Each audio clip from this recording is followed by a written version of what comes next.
Bonjour ma belle, bonjour tout le monde, j'espère que vous vous portez bien.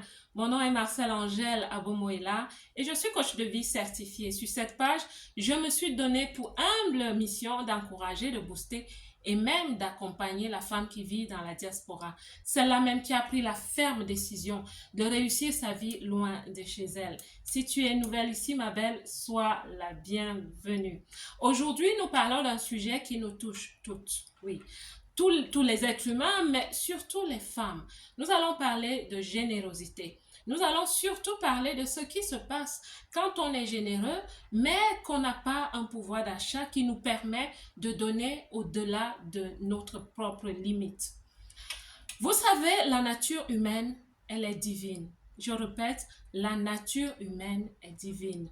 Ça veut dire quoi? Ça veut dire que tu as en toi la capacité d'être généreuse, d'être aimable, d'être accueillante, d'être altruiste en général et même d'être pieuse. Pourquoi? Parce que ton Créateur t'a doté de sa nature, la nature divine. Et c'est normal aussi que tu aies de grands rêves, des rêves qui vont au-delà de ta personne, au-delà de ta famille. Oui, il y a un problème quand tu as des grands rêves, mais tu n'arrives pas à les réaliser parce que tu n'as pas assez.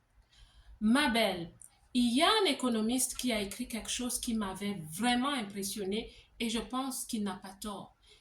C'est Adam Smith et son livre est intitulé La main invisible.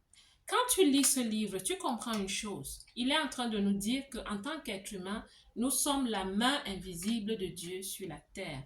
C'est-à-dire, chaque fois qu'on commence à se réaliser, il y a quelque chose qui fait que tout ce que nous faisons apporte de la valeur aux autres. C'est-à-dire quoi? C'est-à-dire que quand tu te dis que je souhaite devenir telle personne, à la fin, tu vas finir par aider les autres, par aimer les autres en leur apportant ce que tu aimes, ce que tu es. Je vous prends l'exemple de ma mère. Ma mère, c'est une femme, chaque fois qu'elle fait la cuisine, c'est toujours des grandes marmites pleines de nourriture qui nous suffisent au-delà. Pourquoi? Parce que dans son intention, elle se dit, s'il y a un étranger qui vient même par hasard comme ça, s'il y a des visiteurs qui arrivent, ils doivent pouvoir manger. La main invisible de Dieu. Donc, elle est la main invisible de Dieu pour ces personnes-là. Maintenant, je prends l'exemple d'un boulanger.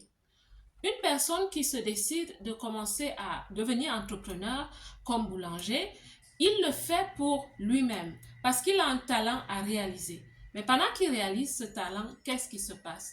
Il commence à servir sa communauté, à servir toute une ville et même tout un pays et même le monde. La main invisible de Dieu. Et je sais que tu souhaites devenir la main invisible de Dieu.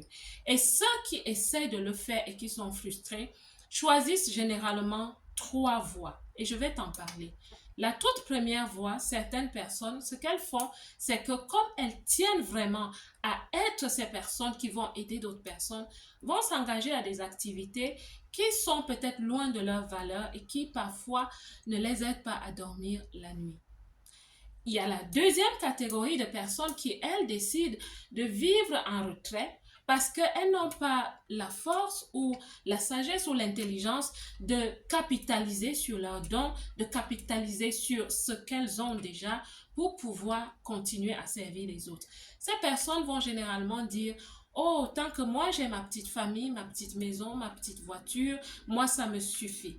Ce n'est pas qu'elles ne sont pas généreuses, mais c'est qu'elles expriment inconsciemment leur frustration à ne pas pouvoir devenir la main invisible de Dieu.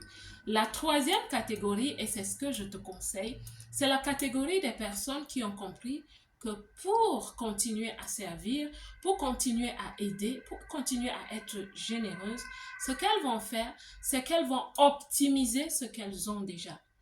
Elles vont, si elles sont peut-être elles travaillent quelque part comme employées, elles vont être ces personnes qui vont se battre pour négocier des promotions, pour négocier un meilleur salaire.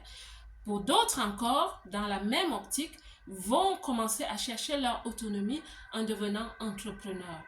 À la fin, les personnes atteignent le même objectif, elles ont élevé leur pouvoir d'achat et elles peuvent continuer d'aider. Tu vis dans la diaspora, ma belle.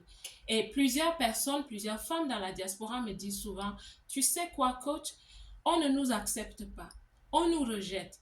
on nous aime. Je vais te dire une chose, ma belle. Tout le monde sur cette terre aime ce qui est beau. Tu es une pierre précieuse.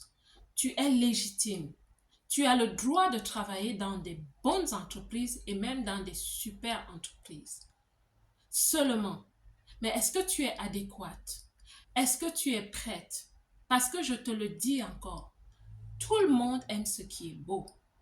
En entreprise, souvent, les directeurs, les managers, les hauts managers, les vice-présidents, tous souhaitent travailler avec des gens compétents, c'est-à-dire des gens qui ont travaillé sur eux et qui ont quelque chose.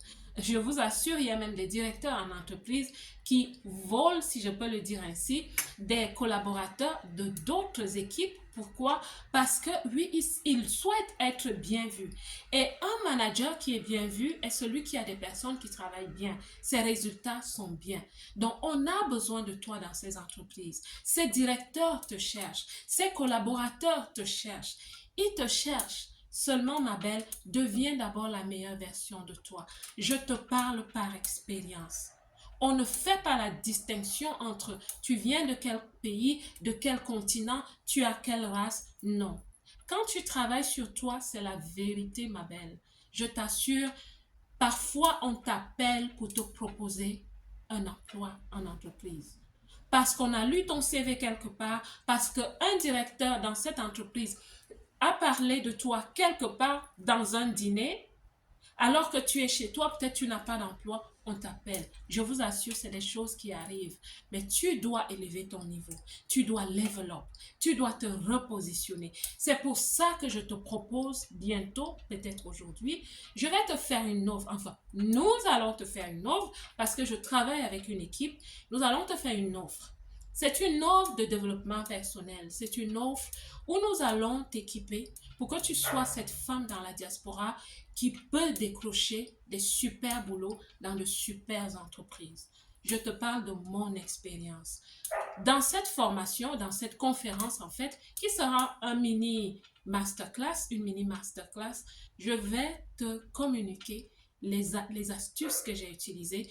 Je vais te parler des intelligences que tu dois développer quand tu es en Occident pour te faire intégrer, pour qu'on t'ouvre de grandes portes. Nous allons parler de réussite professionnelle dans la diaspora. Nous allons parler de carrière, ma belle. Tu dois élever ton niveau professionnel. La solution, c'est de multiplier son pouvoir d'achat. Tu veux être heureuse. L'argent ne fait pas le bonheur, mais l'argent contribue. L'argent te donne la paix pour tes factures. L'argent te donne la paix pour tes voyages. L'argent te donne la paix, mais tu dois travailler. Nous avons été appelés à cultiver le jardin, à travailler. Ma belle, nous allons te poster cela à partir d'aujourd'hui. Sois prête. Elle ne coûte pas grand-chose, s'il te plaît. Elle ne coûte pas grand-chose parce que nous allons commencer ensemble, étape par étape, c'est-à-dire niveau par niveau. Nous allons grandir ensemble. Donc, prends ta formation, prends ta conférence, enregistre-toi et je t'assure, ta vie va être transformée. Vous allez me dire, mais elle vient de commencer cette page et elle est déjà... C'est parce qu'on n'a pas de temps à perdre. Ma belle, est-ce que tu as du temps à perdre dans la diaspora? Tu as du temps à perdre? Non. Level up. Level up, ma belle. Sois cette personne généreuse qui a la capacité de continuer à être la main invisible de Dieu. Capiche? Écoute, ma belle, j'espère que cette vidéo t'a vraiment aidé. Que Dieu te bénisse. Moi, je vous aime.